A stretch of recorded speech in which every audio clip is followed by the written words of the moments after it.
Hello and welcome. I am Dr. Lara May, a clinical pharmacist specializing in functional medicine, as well as a certified yoga teacher and Reiki master. I run a truly integrative health coaching practice encompassing functional medicine lab testing, yoga and meditation, and a sprinkling of Reiki energy medicine. Join me here on Light Body Radio to break through your health plateau and come into alignment with your natural vitality.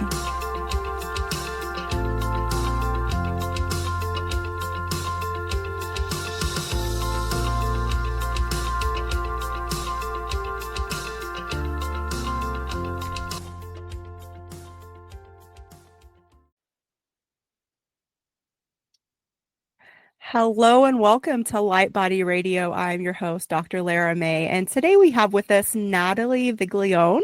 She guides others through ancient wisdom and healing as a vibrational medicine practitioner, combining her expertise as a certified flower essence alchemist, root cause protocol consultant, and master herbalist apprentice.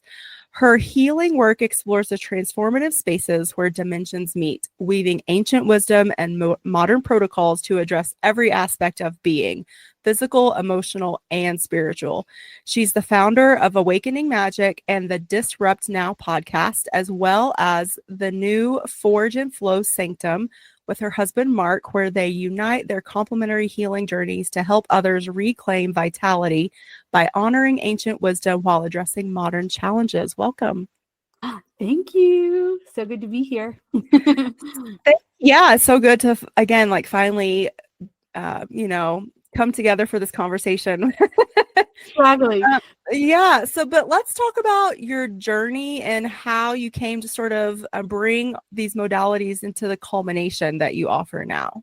Yeah. Woo, that's a weaving, winding one. But as you well know, as I know you know, and many listeners know, the quest to heal is an intriguing journey for sure. The interesting thing is when I do that analysis of looking at the entire timeline, it really began before I was even born. It began with me being born into this lifetime already being hindered in a way. My father had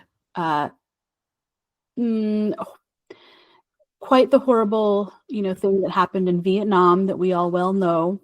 Mm-hmm. I'm afraid to say trigger words, for censorship reasons, but it's basically this when some of us come into this world, and I was born 2 months early. So there was a lot of things that began then, and that really was the start of the journey to heal, because there was a lot of illness when I was young, and weird things that transpired over my lifetime. Bouts of anorexia in high school, because of course, as a woman, I'm not perfect enough kind of vibrations. But ultimately it led to the point where I had been in corporate for about 17 years before I launched my own sacred mission, as I call it, or AKA the business. That was literally, I got a little burnt to a proverbial crisp, both on the inside and the outside. And so this has been a journey of reclamation of not only my spirit, but of the literal health in my body. And it led me into all of the vibrational layers, and because a weaving and winding path to realize that even through the ancient trainings, I would say the primordial trainings of the master herbalism, and weaving into Ayurvedic, and Chinese medicine, and all these, as we well know, very sound healing practices, what I realized is it's, many of these things are also not getting into the layers that are consistent and happening to us today. Level and layer. And so I had to seek out some way to find, okay, well, where's another fellow truth seeker that is bringing in hidden and suppressed information around health, And that's how I was led into the Root Cause Protocol Institute. My chiropractor mentioned it, and I just went on a journey, and just it was a layer. That's that modern layer that in the bio that's speaking to. So, what is exactly the root cause protocol? Because that is, it's a what you call like a trademarked name, like it's a brand. Yeah, it is. So, can you give us a little bit more background on that? And then I have some other questions that I want to go back to, that things you already brought up. So, yeah. So, Morley Robbins founded that organization and that institute. Roughly, I would say 20 years ago or so. The school part didn't start until later, but anyway, his journey was interesting. And what he found is there's a relationship between the dysregulation of minerals in our bodies that are really, as he had originally put it, and thought that, he was just going to get absolutely attacked by many, but he actually didn't, surprisingly. But basically he said there's no disease, there's metabolic dysfunction. Okay. And so that's the root of it, is getting to that. What is not allowing the body to function as it should and create the right amount of energy to sustain vitality in our beings.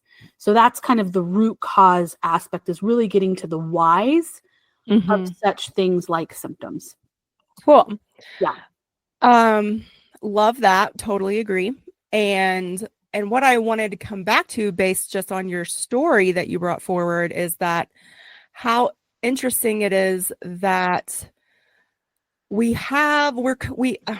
I think, I'm of the personal opinion that we have sacred soul contracts, and that I definitely believe in free will, but I do also believe there's some decisions that our soul makes before it incarnates, and how interesting it is, how we come into the world. Like you said, you were 2 months early, or, the parents that we're born into, and that dynamic, and their, cultural and ancestral journey and baggage and trauma, and how that impacts us as well.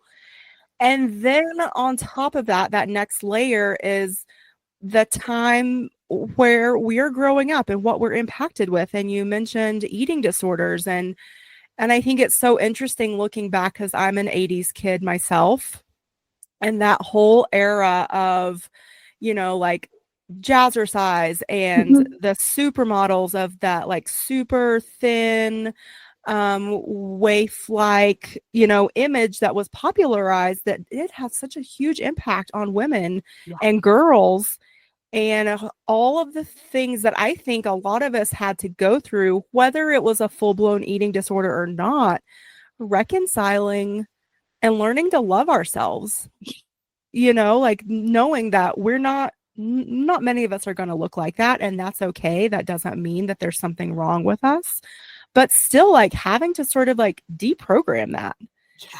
And then lot of transmutation. Right. And so, like, and then associating that with our health, mental health, physical health, and what vibrations. So bringing it into that vibrational medicine, too, like, because if we think about like the scientific side of nutrients, all the way down to the organic chemistry, like they all have their own structure. That structure has its own geometry. That geometry literally has its own vibration. So each nutrient vibrates at a certain, wavelength. And if our body is not also vibrating, then it's not going to absorb, not going to metabolize, it's not going to function optimally, and our body's not going to be in homeostasis, right? So that, like, sort of grounds, I think, what, and I love my listeners, but I know I have the full spectrum of those that are like into the woo-woo, like you and I, and then others that like listen for my functional medicine aspect and like love that stuff. But what I love to do too is bring it, ground the woo-woo in the science, because it really is based in science. Like, and as we start to have a deeper understanding of that physics and the metaphysics, and like, I feel like sort of like come back to uncovering like what Tesla knew and what Einstein knew, like these totally, yeah, these scientists, but also like spiritual, like these two men specifically had a very strong spiritual practice and or religious, and so it's not like these things that they were studying and trying to figure out happened in a vacuum of atheism or even agnosticism.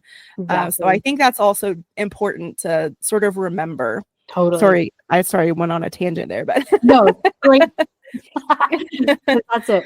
It's like that bridging, it's that whole like understanding of what a bridge means between esoteric wisdom and foundational wisdom that we can actually like latch onto, and because it is there.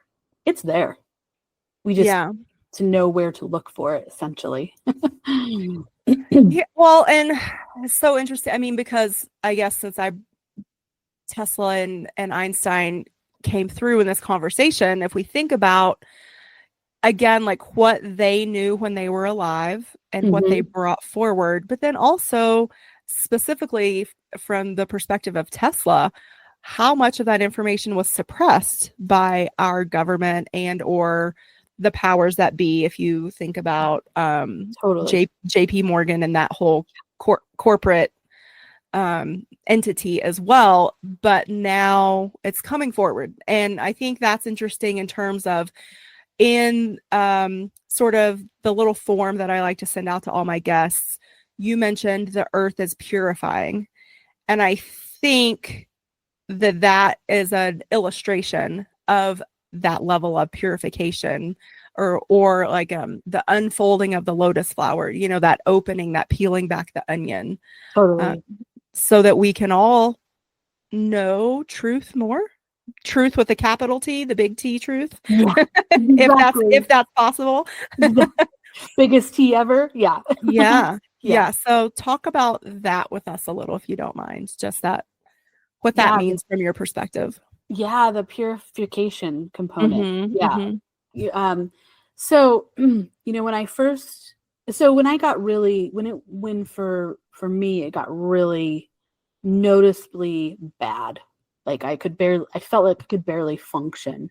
This is some time ago, some years ago now. I'd have to do the math, but let's just say 7. And that was what began that, okay, well, what's really happening here? And I realized that many that I was like going to seek out and gain consultations and wisdom from, it became a detoxification conversation. But then I realized also at the same time that my body wasn't strong enough to handle a lot of the detoxification processes yet. And so for me, it was like having to balance the knowing within me saying, I need to get stronger first before I can purify completely. So it was that balancing act of figuring out what is strength, what does that even mean? And honestly, what does purification actually mean? This is what led me into becoming a certified flower essence alchemist with the Wild Rose College of Herbal Medicine, because I realized that as I went deeper into my being via meditation and just sitting in that, I realized that there were emotions, obviously, that were not, even though I had done, 20 years of work around a specific topic, there was layers of dust, as I call it, on the field that holds the energies of emotions. And I needed to clean that out. And to clean that out, it meant going into it, seeing it, feeling it again. And I use flower essences in that way because they're beautiful and, for all the reasons. Yeah, they're so gentle too. Exactly. Yeah, the wisdom of the plants, the spirits speak to you and whatever. So anyway, all that kind of information was coming in. And so as that unfolded, I was in deep communication, with Earth, with Gaia, as I would say, with Pachamama. So many names, doesn't matter what the name is. earthly mother, let's just say. And I was being shown that that's exactly what the earth is doing that same exact process, purifying literally from the inside out, from the waters within, deep within, the subterranean levels within, the astral. So, the astral realms, the same energetic fields that we hold, the earth has as well.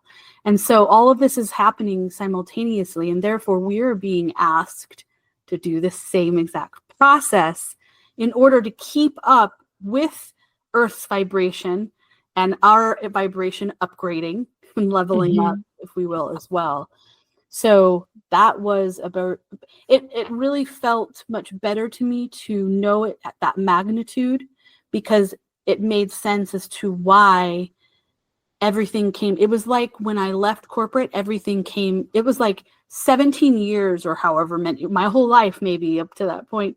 I'm in my late 40s now. So, it came rushing up to me and like hit me and like dropped me to the ground. That's what it felt like. So. And I think a lot of people can resonate with that. I really do. And it's interesting, even like if you look at like the last, 5 to 7 years, like 5 years ago was 2020, and everything that unfolded during that year and the subsequent years, I really feel like, again, just like sacred, from the perspective of sacred contract, if you think about like the great awakening that happened with that, like we were all sort of forced into this hibernation at different levels, and then this reemergence, and with more knowledge, more awareness, maybe more than we really wanted, but sometimes it's necessary, and then to really, you use the term level up, but I also think of it as a level of like spiritual growing up, and really, putting our big girl and big boy pants on, and, taking responsibility for ourselves. I think that responsibility. Yeah. That was probably one of the biggest things that I've seen. And again, it's a choice, so not everyone has chosen that. Yeah. But I think there has been a big awakening, and that's also why the root cause protocol, I think, like really resonates, like functional medicine in general. More people are finding that and resonating with that. And it is because it's empowering. You are being asked as the participant, the patient, the client, whatever label you want to put on that, to step forward and say, I am the creator of my health. Yeah. I get to decide. I'm going to stop giving my power away to a system and a structure that doesn't serve me. Exactly. And is really not looking to heal. It's just looking for a Band-Aid and then a price tag with that. So, yes. So it's so interesting, especially again, from that high, that bird's eye perspective of sort of globally looking at it like, okay, where have we been? Where are we going? What are we doing now? Yep. And it's interesting, as you and I and many of us have known or felt, very, I was always very mindful of what I was taking, I was always working out, I was very mindful of that for my entire existence. But the one greatest lesson that I've taken away is that there was not enough rest.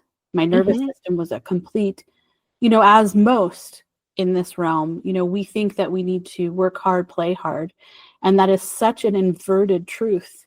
And living that life for as long as I did, I came out on the other side of it when I was being able to peer it and really look at that. And I was like, it is amazing. I'm even alive.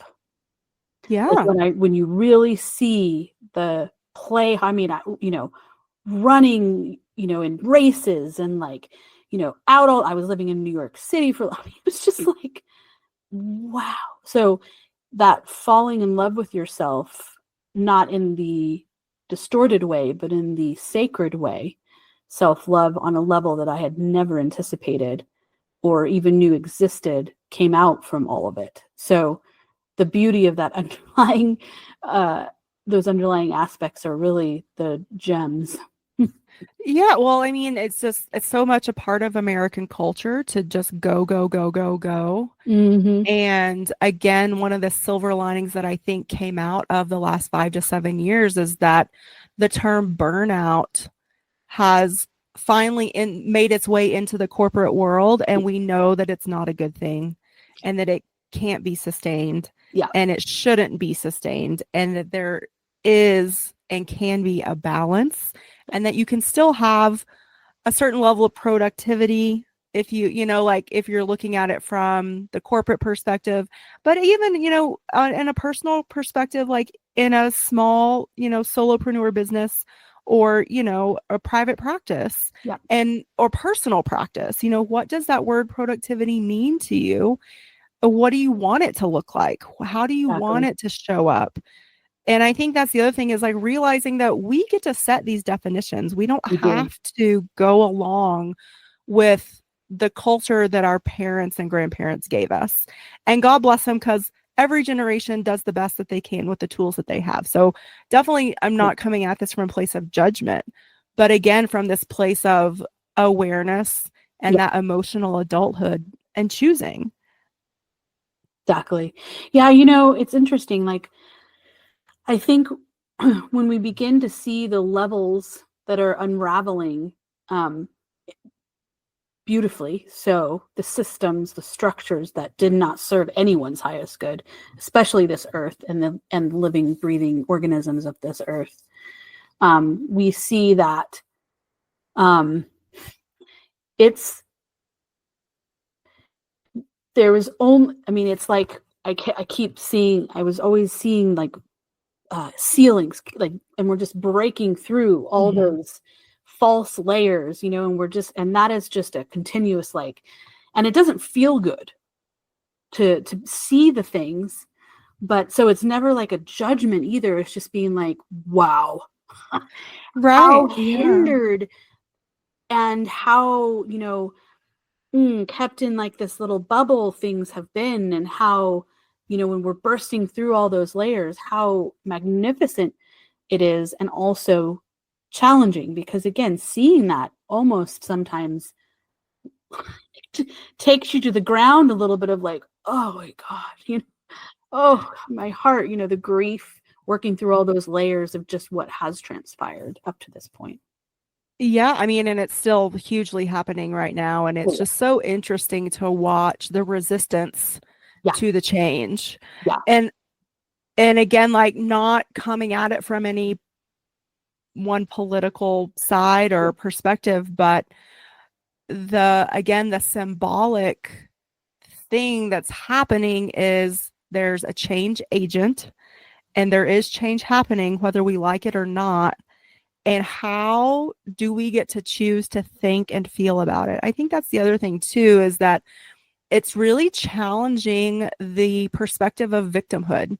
yeah, And are you going to choose to stay in that level, that vibrational milieu of victimhood? Or are you going to, you know, again, grow up and decide that you get to pick what you think, you get to pick what you feel, and then that determines the world around you. yeah, And there's so much of this stuff that, yes, it's happening, but does it really impact you on a daily basis? Do you have to be attached? No. right. Is it doing more damage? Is the knowing doing more damage vibrationally to you than the not knowing? Like, is it better to not know sometimes? Yeah, ignorance is bliss, and there's Sure, nothing wrong with that either. yeah. Sure, exactly.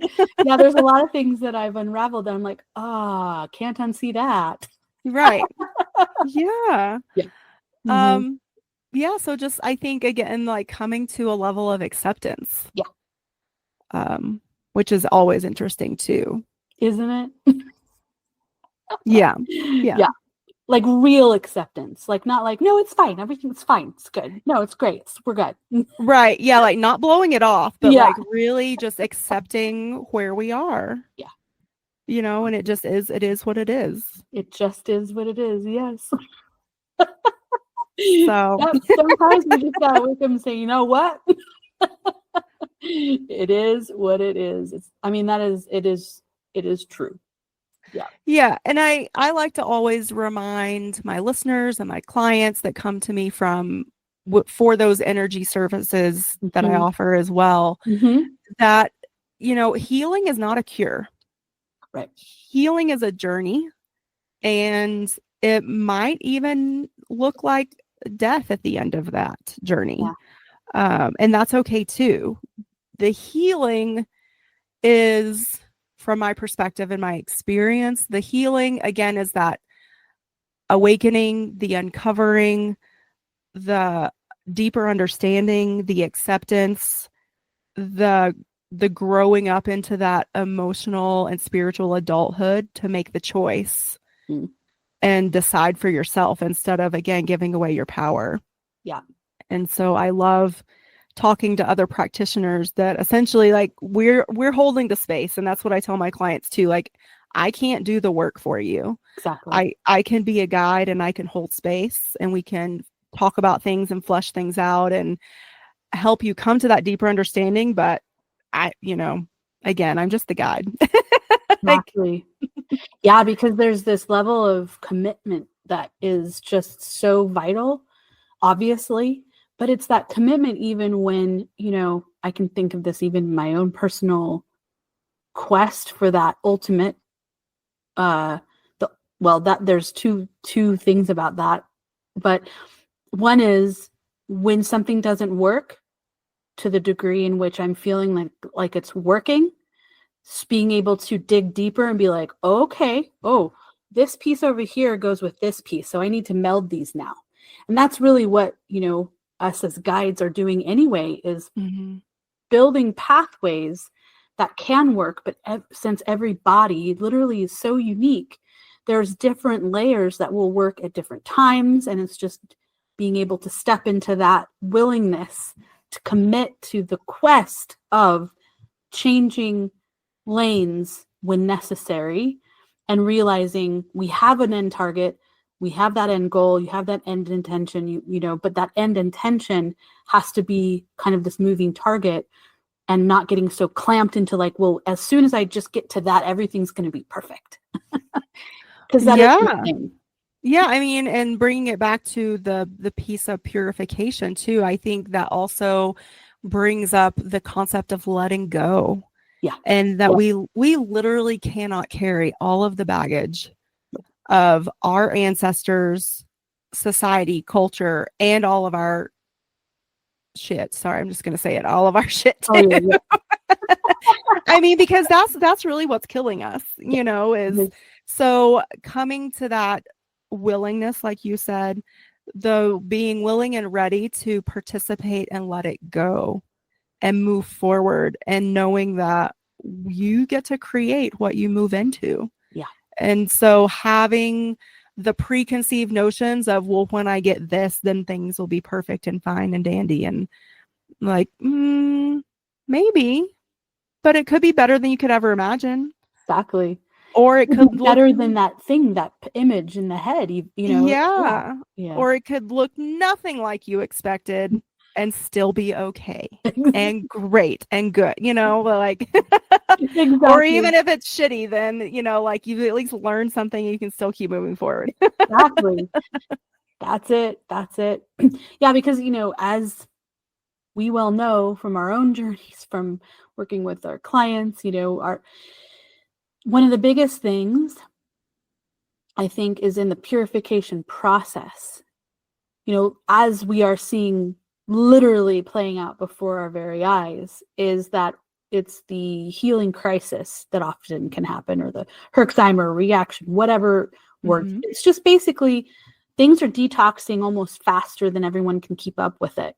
And that happens. And so boils might happen on the skin, aka eruptions of the Earth's volcanoes, so there's a lot of, if we really put the Earth in the sense of the living organism as we are, and as an animal is, etc., you will see that written all over everything. That purification process is getting intense. And, it's happening to the animal. I see it reflected in the fur babies that I work with, and our fur babies. And, so it's reflected. There's a mirror that's like everywhere, I almost feel like. And However, I think that if we rise up in the knowing that, okay, it's way bigger than me, I'm just part of this, I'm a cell that's cleansing too, then that's a powerful wisdom to hold, because we're not alone in that, literally. Mm-hmm. And that helps, I think, because healing can be very, it can feel like, is there an Daunting. Yeah. is there an end to this? Like, Yeah. it can feel like a lot. And some days we just, you may want to like go under the bed and hide for a while, and it's okay. Like, I think that I think all of us are there at some point. Yeah. I mean, I It's that think we that's don't why sit. it's also so important to live and work with the seasons, the moon cycles, like moving with nature, because I mean, we're coming out of winter, we're in spring now. And so in theory, I mean, to some extent, there should have been a hibernation that we just went through winter. Totally. Some of us don't let ourselves do that. But if we did, then now springtime should be the time when we're like, okay, we feel refreshed, we feel ready to step out into the light and move forward, maybe start some new projects or sow those seeds that'll be blooming in the summer. Exactly. So yeah. Exactly. Yeah, that's been one of my largest, I would feel, one of them anyway, reclamations of last year. I did a whole series around the sacred holy days, as I call them, but it's just the equinoxes, solstices, and things, and moving truly in rhythm of nature. And not only was that so empowering, but as that expands and more and more and more of us follow those rhythms, sacred rhythms again, I do feel that actually is creating more symbiosis, like to the positive for things. So, we think that, well, I'm on a journey, I'm going to do that journey, that would be great. Well, that's just one more layer of the ripple of empowerment that's happening, which encourages the rest of the vibrations to upgrade. Yeah. Whatever word we want to say in that way. But. So would you say that's like a square one starting place for people if they are just even feeling like they're ready to be more intentional with their healing journey or ready to make a change? Is that where you would suggest people start, or is there a different place? What's your... That's a great question. I would say yes, it would be, actually, because that has a profound learning within it. The herbs and the foods that go with each of those time frames, the purification processes, or the taking in more things, all of that is really part of that journey. And it's really intriguing. I remember when I was going into really deep purification in my body, and I made the decision, okay, well, another layer of this is I'm going to do coffee enemas. I had a serious child tantrum based on the fact that I didn't want to do that. However, when I remembered that I read ancient texts, manuscripts, and all these things, I had read that thousands and thousands of years ago, enemas were a big part of purification that was being asked of the people that wanted to come into direct relationship with whatever God's source, with creator. So it was actually, enemas have been done for thousands and thousands of years. When I remembered that, I was like, okay, I got it. Okay, I can do this, Yeah. So, that's part, even things like that are part of those sacred rhythms with Earth, literally mirroring and matching the energies of cleansing and, like you said, the rest and relaxation, and then the, building up and doing new things. So, I mean, it's a powerful healing journey to go on just with that basic awareness alone. I mean, it's been magnificent from even experience. Yeah. So I would definitely agree. I would also just add on like moving with the daily rhythms too, like Yeah, moving with the light and the dark, waking up totally. ideally with the sun and going to bed with sunset. I know that's hard for a lot of different shift workers out there, but there's still ways that you can optimize Yeah. those cycles and rhythms. Working with a guide for sure, a practitioner that also understands this and can guide you through it. Yeah. And then, one of the things that I learned when I was moving through an Ayurvedic protocol with a practitioner is that there are so many more Ayurvedic enema protocols that don't necessarily involve coffee, because coffee can be very stimulating and stringent, and for some that is what some bodies need, but not others. Others need like Right. more the oil based and the soothing and the anyway, so it's just really interesting. So Yeah. definitely purification is definitely a necessary piece Yeah. of even just maintaining health. But like you mentioned earlier, like your body has to be well enough to tolerate the purging that goes along with that. Yeah. And so that's one of the things that I also work with my clients is making sure they understand, okay, like one of the reasons we focus on the gut first is because you need a healthy GI tract that goes all the way from your mouth to your anus and Yep. everything in between in order for your body to be able to handle that purification that we will need to do. But, Exactly. Maybe doing a detox is not your first step. Totally. And that is the biggest that's the biggest layer I do love to share, and that's important to share because I think sometimes that's the first go-to. Mm-hmm. And I felt that even in my own journey, and I was like, no. I mean, a perfect example is, I went on if I did, it was way too early in the game, but I was like, you know what? Give it a whirl. Let's give it a whirl. Let's just test. And this was under, guidance of a practitioner. And I wasn't I wasn't resonating with it, but I, again, was at that stage of like, let's just give this a whirl. Like, I don't know until I know.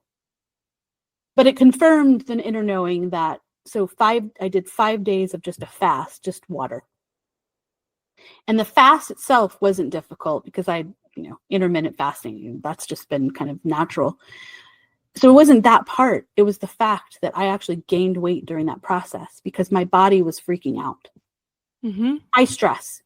And so if the nervous system isn't under more, again, I guess the word would be symbiosis or more of alignment and able to move through, from rest to, and move back and forth properly, then it puts us as humans and even animals into a much more difficult spot. Sure, absolutely. Yeah, Yeah. I work with clients all the time. It's one of the things that I specialize in and help a lot of people with is insulin resistance and balancing blood sugar. And I can't tell you how many times I'm doing everything right. I'm eating all the things. I'm exercising. Why am I not losing weight? Yes. What's your stress level? Where is it? How are we approaching your cortisol?